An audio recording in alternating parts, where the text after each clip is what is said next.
dona do lar, eu sou dona de mim. Se eu nasci para casar, não, eu nasci para brilhar. Este é o lembrete de L'Oréal Paris para que você nunca se esqueça do seu próprio valor. Porque a sua história é valiosa. Porque você vale muito.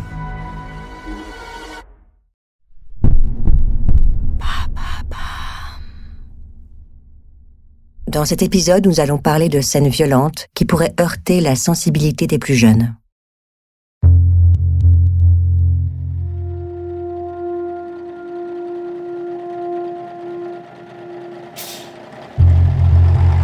« 27 février 1984.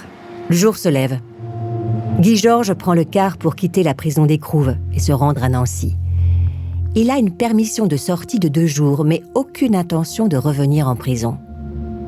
Dans la dèche, il a un plan pour se faire du fric. Il va forcer les bagnoles garées dans le parking de la place Thiers en plein centre-ville. Arrivé à Nancy, il tire un tournevis au prise unique et attend le soir pour s'introduire au 2e sous-sol du parking. L'obscurité le dissimule au regard. Il est 19h30, la nuit est tombée, et des claquements de talons parviennent aux oreilles de Guy. Pascal Nix vient chercher sa voiture. Une 4L rouge qu'elle a l'habitude de garer sous la place Thiers. Il fait sombre dans le parking.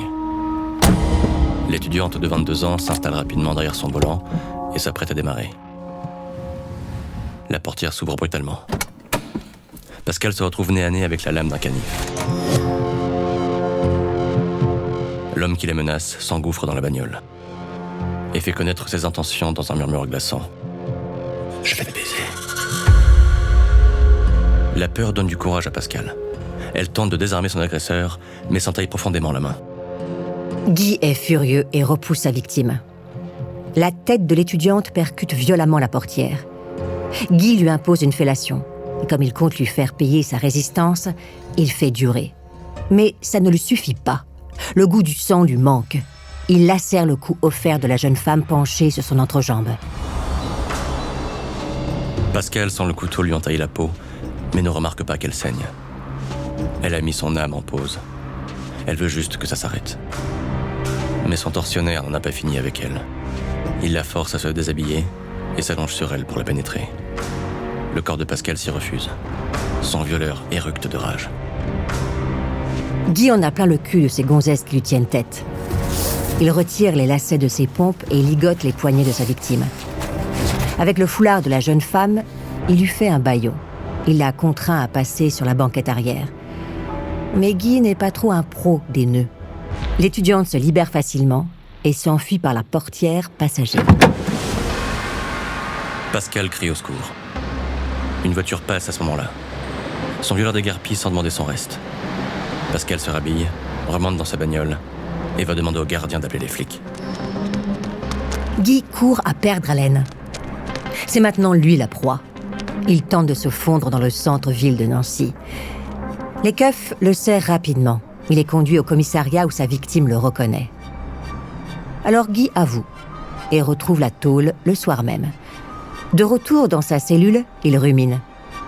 La prochaine fois, il ne laissera pas de témoins.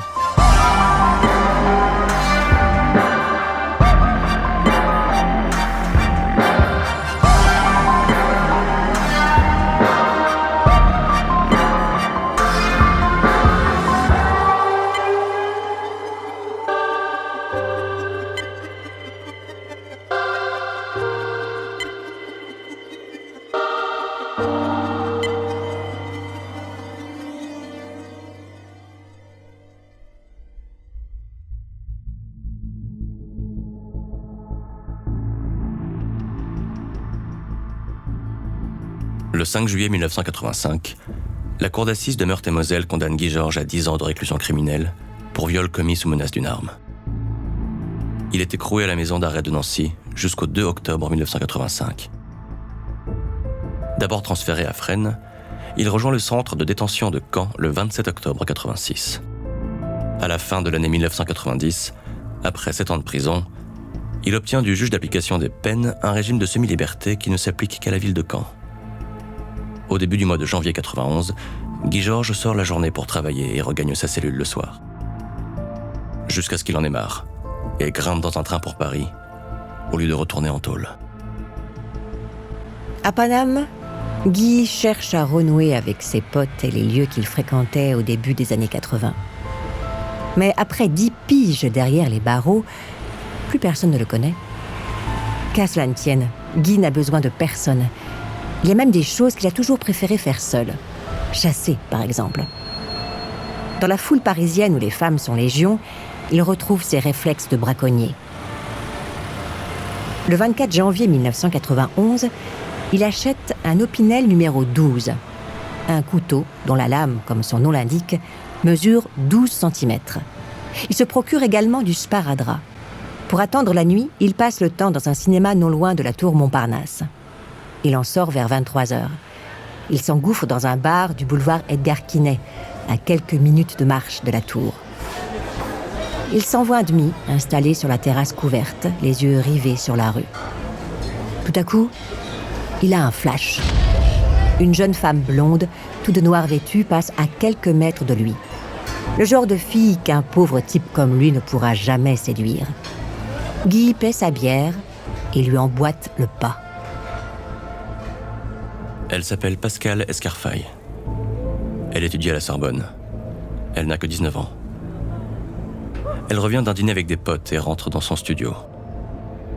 Elle s'est bien marrée ce soir et serait bien restée plus longtemps, mais elle veut préparer son partiel d'anglais qui a lieu le lundi suivant. Elle s'arrête devant le 41 de la rue de l'Ambre et compose son code d'accès. Elle s'engouffre dans son immeuble, laissant la porte se refermer lentement. Elle est déjà dans les escaliers quand elle entend des pas se rapprocher. Un homme à la peau noire la dépasse. Probablement un voisin qu'elle n'a jamais vu. Elle ne s'en préoccupe pas. Jusqu'à ce qu'elle le retrouve en haut des escaliers. Un regard sauvage sur le visage. Qu'est-ce que vous voulez ? Toi. Guy ouvre son Opinel numéro 12 et le pointe vers la jeune femme. Il lui demande d'ouvrir la porte de son studio. Une fois à l'intérieur, il ferme les stores. Sa victime se rue sur le téléphone. Il la jette sur le lit, lui attache les mains avec le sparadrap qu'il a amené et découpe ses vêtements au couteau. Une incision entre les bonnets du soutien-gorge, une autre sur le côté de la culotte. C'est son petit rituel, sa signature. La terreur anesthésie Pascale. Elle n'oppose aucune résistance aux horreurs que son violeur fait subir à son corps. Comment le pourrait-elle ? Elle fait 30 cm et 30 kilos de moins que lui. Le supplice est interminable. L'homme finit par lui demander si elle a des objets de valeur. Tout ce qu'elle avait de plus précieux, il vient de le lui prendre. Alors, elle répond non. Guy fouille le studio. Il empoche un Walkman, un baladeur CD, un appareil photo, des stylos Montblanc. Il les revendra aux puces de Clignancourt pour se faire de la thune. Il trouve même une chaîne en or qui devrait lui rapporter quelques billets. Pascale a un sursaut de colère. Cette chaîne, c'est son mec qui la lui a offert. Il n'est pas question qu'elle la laisse entre les mains de celui qui lui a tout pris. Elle balance en vain un coup de pied à son violeur. Il se met dans une rage folle et la cogne au visage. L'une de ses dents se fracture. Une douleur de plus dans son corps qui en compte déjà trop. Il est temps pour Guy d'accomplir ce qui le dévore depuis des jours, des mois, des années. Il est temps de faire de Joe l'Indien, le vilain des aventures de Tom Sawyer, pour lequel il se prenait enfant, une seconde nature.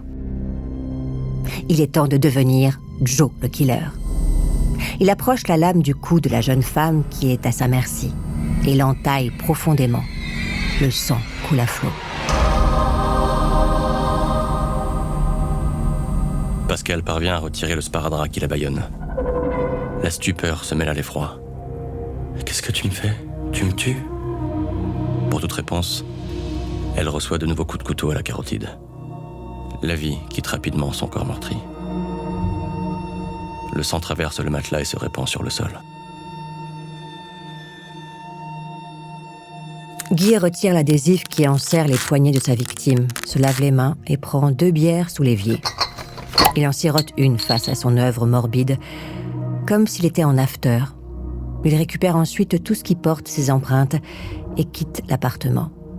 Après s'être débarrassé des fringues souillées de sang et de son couteau dans une benne de chantier, il prend le dernier métro et rejoint l'hôtel où il crèche.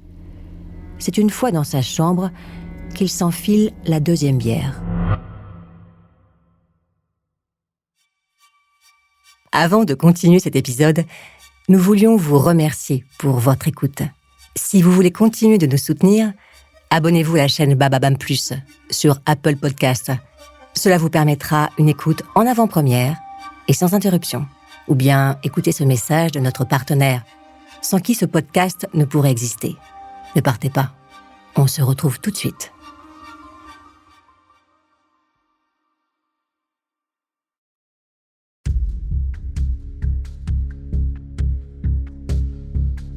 Le 26 janvier 1991, 1h du matin. L'inspecteur divisionnaire Michel Bustamante et ses hommes entrent dans le studio du 41 rue de l'Ambre.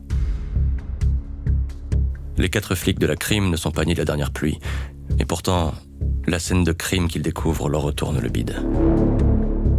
Pascal gît en travers de son lit une place, la tête renversée en arrière, la bouche ouverte dans un cri muet. Elle présente une entaille sous le menton, une plaie de 7 cm à la gorge et une autre au niveau de la carotide gauche. Il y a du sang partout. Les flics passent l'appart au peigne fin mais ne trouvent aucune empreinte, aucun matériel génétique. Leur recherche s'oriente rapidement sur les proches de la victime. Ils soupçonnent d'abord le père, qui n'a montré aucune émotion à l'annonce de la mort de sa fille. Puis son petit ami, qui a tardé à les prévenir et qui, circonstance aggravante, s'essaye à la littérature policière. Les suspects ont des alibis en béton. Les flics sont dans l'impasse. C'est Guy qui met volontairement fin à sa cavale le 17 février 1991. Alerté de son évasion, la police a retrouvé sa trace à Pigalle. Il se rend au keuf du commissariat du 9e qui l'envoie à la santé. Le lendemain, il réintègre sa cellule à Caen. Le juge d'application des peines qui lui a délivré sa permission le félicite d'être revenu de lui-même. Mais Guy n'est pas un vulgaire fugitif revenu à la raison. Pendant sa fuite, il est devenu un monstre. Guy Georges est libéré le 4 avril 1992. 18 jours plus tard, le 22 avril 1992, il est de nouveau interpellé alors qu'il vient d'agresser une jeune étudiante dans le hall de son immeuble. Sous la menace de son opinel, il a tenté de lui soutirer de l'argent et de la forcer à lui faire une fellation. Le 14 octobre 1992, il écope de 5 ans de prison, dont 3 avec sursis. Le caractère sexuel de l'agression n'est pas retenu par le tribunal. Guy Georges est libéré le 5 novembre 1993. Il vient de passer presque 12 ans derrière les barreaux.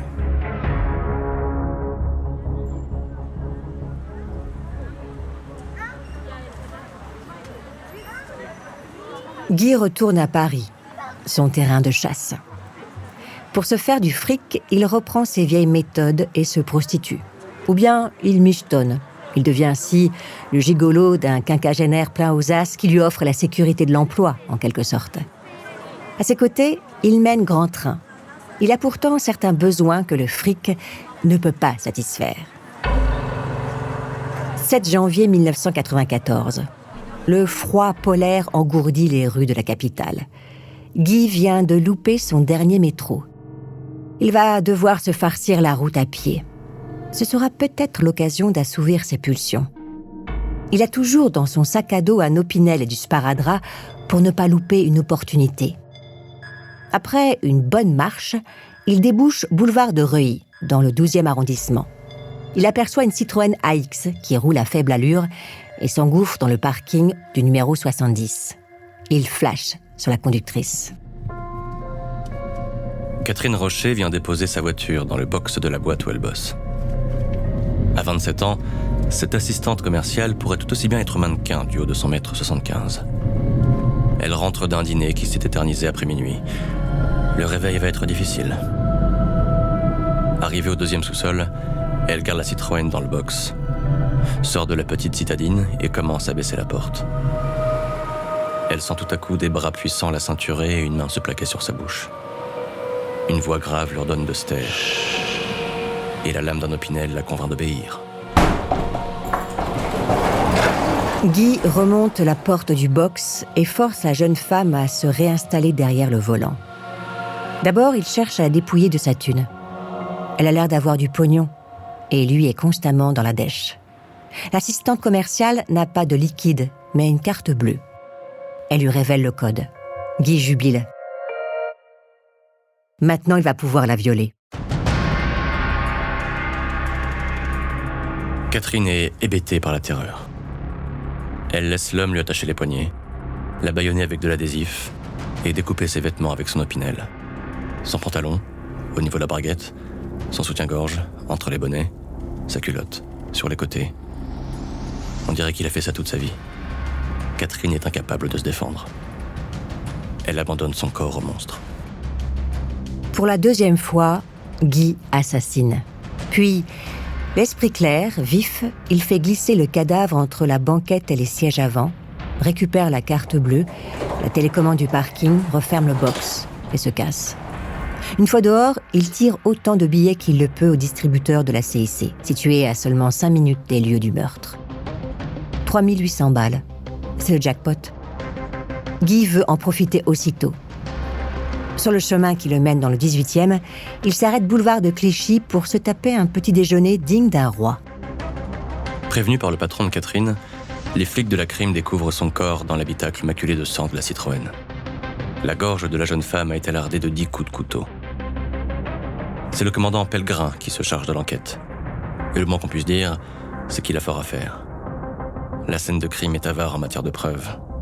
Pas de signalement, pas de matériel génétique, et une empreinte digitale qui ne mène à rien. Et les flics ne font pas le lien avec le meurtre de Pascal Escarfaille, 3 ans plus tôt.